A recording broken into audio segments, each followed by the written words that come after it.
வெங்காயம் எடுத்துக்கோங்க, தக்காளி, பச்சை மிளகா, இஞ்சி பூண்டு பேஸ்ட்டு அரைச்சி எடுத்திருக்கேன்.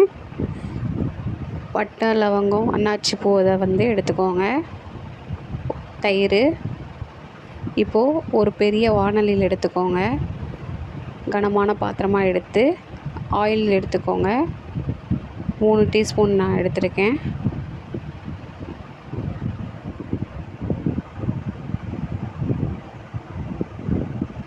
இப்போ பார்த்திங்கன்னா எண்ணெய் கொஞ்சம் சூடாகிடுச்சு. இப்போ நம்ம வந்து பிரியாணி இலை, அந்த பட்டை, லவங்கம் அதெல்லாம் வந்து நம்ம சேர்த்துக்கிறோம். சோம்பு எல்லாம் சேர்த்துட்டு நல்லா வந்து கொஞ்சம் ஃப்ரை ஆகட்டும்.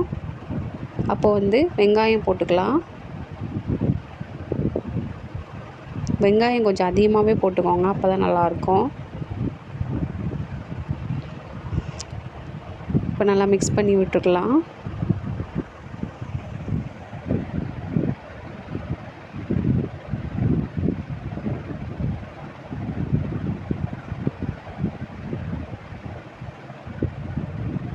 இப்போ பார்த்திங்கன்னா பச்சை மிளகா நம்ம ஆட் பண்ணிக்கலாம்.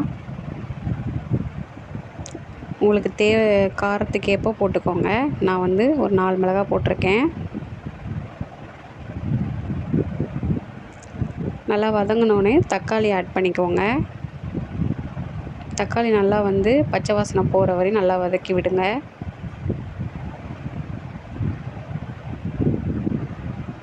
நல்லா வதங்கணும்.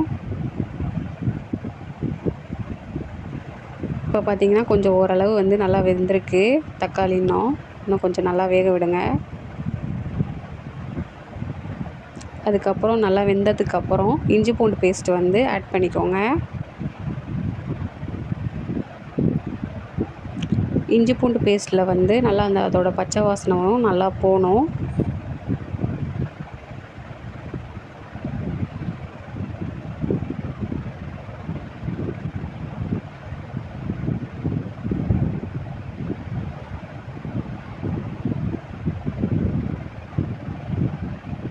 இப்போ வந்து நான் வந்து பிரியாணி மசாலா எடுத்திருக்கேன். நீங்கள் வந்து என்ன மசாலா யூஸ் பண்ணுறீங்களோ பண்ணிக்கோங்க. அப்புறம் தயிர் கொஞ்சம் ஆட் பண்ணிக்கிறேன்.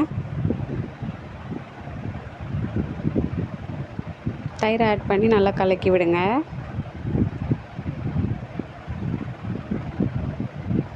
இப்போ பார்த்திங்கன்னா நல்லா வந்து தயிர் எல்லாம் மிக்ஸ் ஆகி மசாலா எல்லாம் கோட் ஆகிடுச்சு.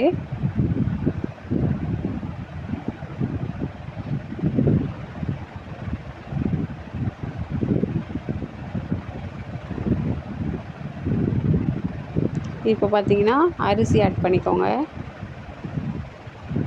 நான் வந்து வீட்டு அரிசி தான் யூஸ் பண்ணுறேன். நீங்கள் பாஸ்மதி அரிசினா யூஸ் பண்ணிக்கலாம்.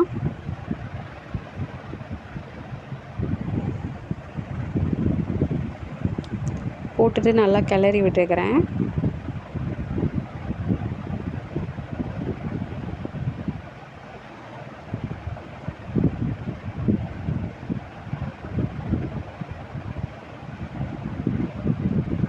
அப்புறம் இந்த சைடு வந்து நான் முட்டை பிரியாணி செய்கிறதுனால இந்த சைடு வந்து முட்டை பாயில் பண்ணிகிட்ருக்கேன். தண்ணி ஆட் பண்ணிக்கிறேன். நான் வந்து 2 டம்ளர் இது வந்து தண்ணி ஊற்றிக்கிறேன்.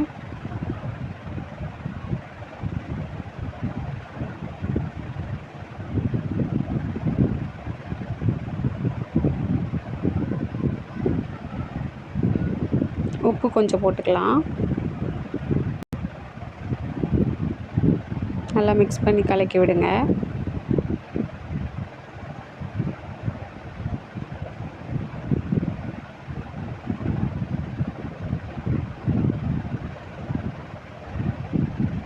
இப்போ வந்து நல்லா இது வந்து ஒரு கொதி வரணும். அதனால் கலக்கி விட்டுட்டு ஒரு தட்டு போட்டு மூடி வைக்கணும். இப்போ பார்த்திங்கன்னா லைட்டாக ஒரு கொதி வந்துடுச்சு. நான் வந்து கொத்தமல்லி இலை போடுறேன்.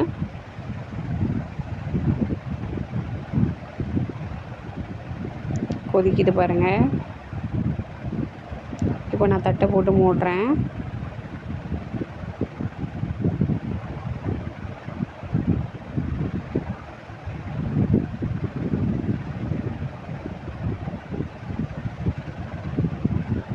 இப்போ பார்த்திங்கன்னா ஆவிலாம் வருது பாருங்கள், நல்லா தெரியுதா? இப்போ நம்ம எடுத்து பார்க்கலாம். பாருங்கள், நல்லா வெந்துட்டுருக்கு. இன்னும் கொஞ்சம் நாம் வந்து தண்ணி இருக்குது, இன்னும் கொஞ்சம் வந்து நல்லா அரிசி வேகணும். நம்ம சும்மா கலக்கி விட்டுட்டு திரும்ப மூடி வச்சிடலாம்.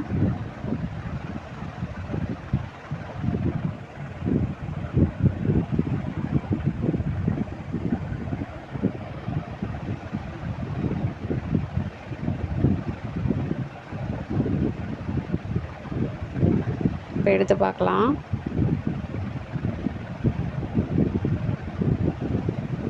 பாருங்கள் எவ்வளோ அழகாக வந்திருக்குன்னு.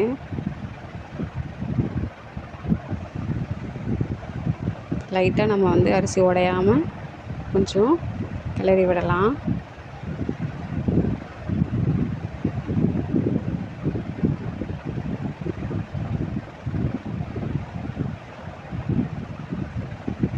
அதுக்கு மேலே வந்து கொத்தமல்லி இலை நான் வந்து ஆட் பண்ணிக்கிறேன். இப்போ பார்த்தீங்கன்னா முட்டை பிரியாணி ரெடி ஆகிடுச்சு. நான் வந்து